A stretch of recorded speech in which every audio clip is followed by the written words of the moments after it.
गणपति गुरु हिमगिरी सुता गोस्वामी गिरिजेश सहित शारदा नर्मदा वाये हृदय प्रदेश बंदो हनुमत लखन संगो रिपु हनु भरत सुजान सिया राम जी को नमन गाऊँ मानस गान।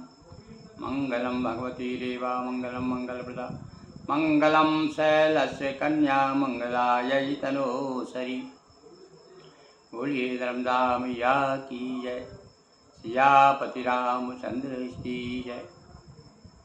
हाँ, हमारे राम जी जब गांव के वनवासियों से मिलते हैं तो उनका नर रूप सामने आता है, और जब ही कोई संत महात्मा के पास जाते हैं तो संत महात्मा जो विद्वान होते हैं, भक्त होते हैं, ऋषि होते हैं, वो पहचान जाते हैं। जब ही भरद्वाज आश्रम में आए तो भरद्वाज आश्रम में आते ही भरद्वाज ऋषि ने उनको पहचान लिया कि ये तो नर नहीं है, नारायण है। इसलिए वो बार बार कहते हैं कि आपने बड़ी कृपा की और आप वो हमेशा ऐसी कृपा करें कि आपकी चरणों में हमारी भक्ति बनी रहे। एक ऋषि कह रहे हैं, अब यहाँ पर क्षत्रिय ब्राह्मण की बात नहीं है भाई, कि एक ब्राह्मण जो है क्षत्रिय को झुक रहा है, ये तो लौकिक दृष्टि से हम समझ रहे हैं, पर यहाँ तो साक्षात परम ब्रह्म, वो चाहे किसी भी रूप में आ जाए, वो किसी चाहे ब्राह्मण के घर आ जाए, चाहे बहीर के घर आ जाए, चाहे क्षत्रिय के घर आ जाए। मतलब ये बताना चाहते हैं कि भाई देखो हे विप्रो, तुम कोई बड़े नहीं हो, मैं जहाँ आ जाऊँ वही बड़ा है, उसे बड़ा बना देता हूँ। तो अब यहाँ पर जो है ये राजकुमार हैं, वन में घूम रहे हैं, वनवासी हैं, पर पहचान गई भरद्वाज जी, इसलिए उन्होंने बड़ा आदर सत्कार किया और कुशल प्रश्न करी आसन दीने, पूज प्रेम परिपूरन कीने। राम जी ने पूजन नहीं की उनकी, भरद्वाज जी ने पूजन की, और पूजन करके और उनको आसन दिया। आइए महाराज आइए, बड़ी कृपा की, मैं बड़ी देर दिनों से आपकी प्रतीक्षा कर रहा हूँ, भजन कर रहा हूँ। कंदमूल फर अंकुर नीके, और अकुराए हुए छोटे छोटे जीव बीज, अकुराए हुए बीज, वो जो बड़े फायदे करते भाई ऋषि मुनि लोग, अंकुर अकुरा जाते थे ना, वो बीज खिलाते थे। तो कंदमूल फल और ये सब ला करके उनको रख दिए। कैसे हैं वो? जैसे अमृत के बने हुए हों, इतने मीठे फल थे भाई। सिय लखन जन सहित सुहाये, अली अति रुचि राम मूल फल खाए। और रुचि भैया भरद्वाज भक्त खिला रहा है तो फिर भगवान क्यों नहीं खाएंगे? बड़े रुच करके राम जी खा रहे हैं। और भाई विगत श्रम राम सुखारे, नहा के आ गए थे, भगवान की शिव की पूजन करके आए थे, गंगा जी में स्नान करके आए थे, अब फल फूल खा लिए, अब थोड़ा सा आदमी जब भोजन कर लेता है तो थोड़ी सी थकावट दूर हो जाती है। तो गोस्वामी जी कहते हैं अब राम जी थोड़े से अपने आप को अच्छा महसूस कर रहे हैं, थकावट दूर हो गई है। अब वो भरद्वाज मृदु वचन उच्चारे। भरद्वाज जी क्या कहते हैं? भाई देखो जितने भी बोलने वाले हैं सब बड़े मृदु बोलने वाले हैं। कैकेयी बहुत मृदु बोल रही थी, पर कैकेयी मृदु बोलना कैसा लग रहा था? तो यहाँ केवल वाणी में मधुरता से काम नहीं चलता, अरे भीतर की भी मधुरता होना चाहिए। क्या कैकेयी के अंदर मधुरता थी? क्या अंदर वाणी में तो बड़ी मधुरता थी। आप देखिए बड़ा मधुर वचन में दशरथ जी से बोली, राम जी से बड़े मधुर वचन में बोली है, किंतु वो मधुर वचन किसी को तो अच्छे लगे और वो मधुर जो है उसकी मधुरता खत्म हो गई। मधुरता को कहना चाहिए अपमानित हो गई मधुरता वहाँ पर आकर के। तो इसलिए भैया मधुरता के साथ साथ में अंदर से भी मधुरता होना चाहिए। क्या कहते हैं भरद्वाज जी? आज सफल तप तीरथ राजू, तीरथ त्यागू और आज सफल जब जोग विरागू। आज मेरा जाप जोग योग तीर्थ का निवास, हे महाराज आज मेरा सफल हो गया। अरे भैया भक्त का के लिए सब कुछ कर रहा है, सब कुछ क्यों करता है? क्योंकि उसे अपने भगवान के दर्शन हो जाए, और जब मंजिल मिल जाए तो आदमी जो है किताब उसको रास्ता को भूल जाती है। कहता है आज मेरी रास्ता चलना, आज जिन जिन रास्तों से जिन जिन मोड़ों से होते हुए आया हूँ सब सफल हो गए। सकल शुभ साधन साजू, राम तुम्हें अवलोकत आजू। आज तुम्हें देखते ही अवलोकना यानी विशेष रूप से आपके दर्शन हुए। गदगद हो गए भैया भरद्वाज जी। लाभ अवध सुख अवध दूजी, अरे इसके समान क्या लाभ हो सकती है। ये तो लाभ की सीमा, सुख की सीमा है। और आज तो आपके दर्शन से मेरी सारी आशाएं पूजन पूरी हो गई है। असे करी कृपा देव बरे येहू। देखो वरदान मांग रहे हैं भरद्वाज जी। है भाई, इतने नारायण की बात है। यहाँ पर भक्त और भगवान के प्रसंग है भाई। ये ऐसा नहीं है कि कोई राजकुमार आए, वो तो यहाँ पर आज तो भगवान ने स्वयं भरद्वाज जी को स्वयं नारायण ने दर्शन दिए। तो कह रहे निज पद सर सहज स्नेहू।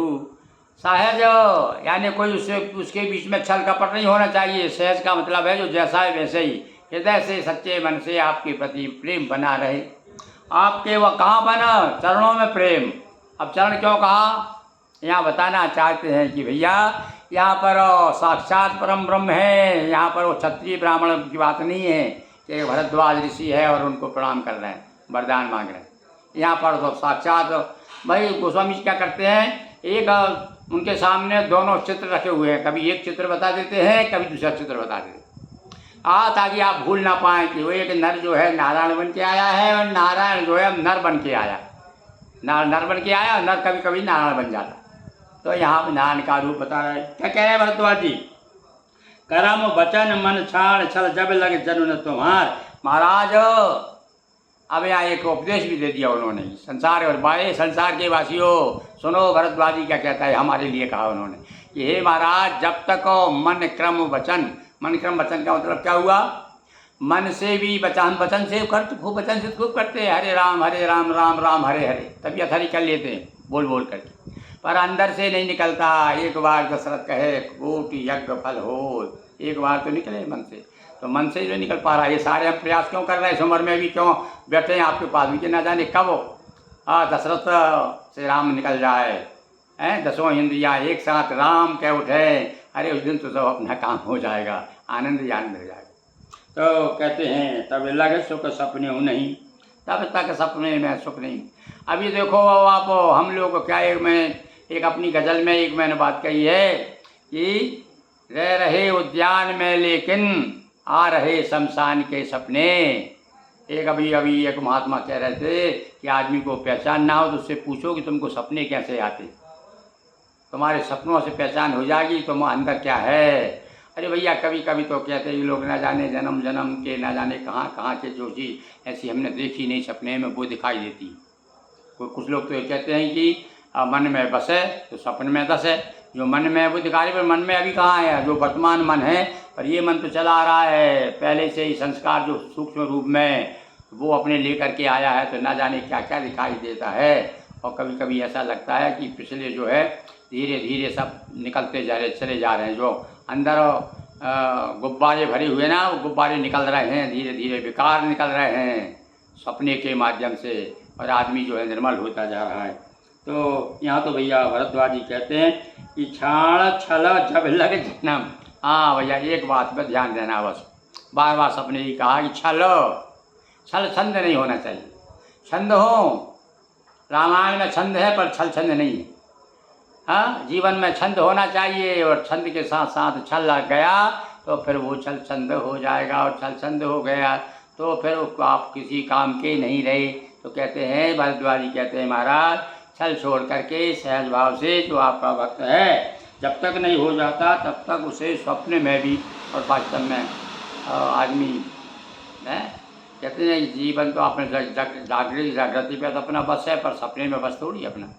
सपने में फिर वो ही जानता है, ऊपर वाला जाने, और आपके पिछले जो कर्म हैं वो आपको घुमा रहे हैं वो जाने। तो इसलिए कहा इससे स्वप्न में भी सुख नहीं मिलेगा। ये कोटि उपचार, हाँ ये बता दिया, बहुत से उपाय कर लो, फिटकरी रख लो सराहने। कहते पंडित लोग बुरे सपने आते हो फिटकरी रख लो सराहने, तो उससे कम हो रहा है क्या।